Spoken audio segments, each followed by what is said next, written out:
Hello guys, ഇന്ന് gulab jam ആയാലോ? കടയിൽ നിന്ന് വാങ്ങിയതല്ല കേട്ടോ, ഞാൻ തന്നെ ഉണ്ടാക്കിയതാണ്. നിങ്ങൾക്ക് വിശ്വസിക്കാൻ പറ്റുന്നില്ലല്ലേ? എനിക്ക് ഇതേ അവസ്ഥയാണ്. പൊട്ടക്കണ്ട മാവിൽ കല്ലെറിഞ്ഞപ്പോൾ മാങ്ങ വീണു എന്ന് പറഞ്ഞ പോലെയാണ്. വീട്ടിൽ കുറച്ച് ബ്രെഡ് ഇരിപ്പുണ്ടായിരുന്നു, അപ്പോൾ അത് വെച്ചിട്ടാണ് ഉണ്ടാക്കിയത്. അപ്പോൾ എങ്ങനെ ഉണ്ടാക്കിയെന്ന് കണ്ടാലോ?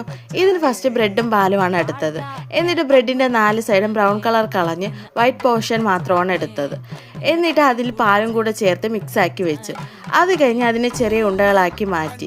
അതിനുശേഷം അടുപ്പ് കത്തിച്ച് പാത്രം വെച്ച് അതിൽ ഓയിൽ ഒഴിച്ചു.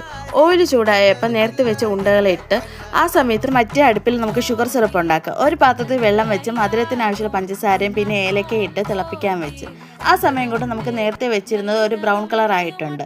അതിനെ വേറൊരു പാത്രത്തിലേക്ക് മാറ്റി വയ്ക്കാം. ഷുഗർ സിറപ്പ് റെഡി ആയിട്ടുണ്ട്.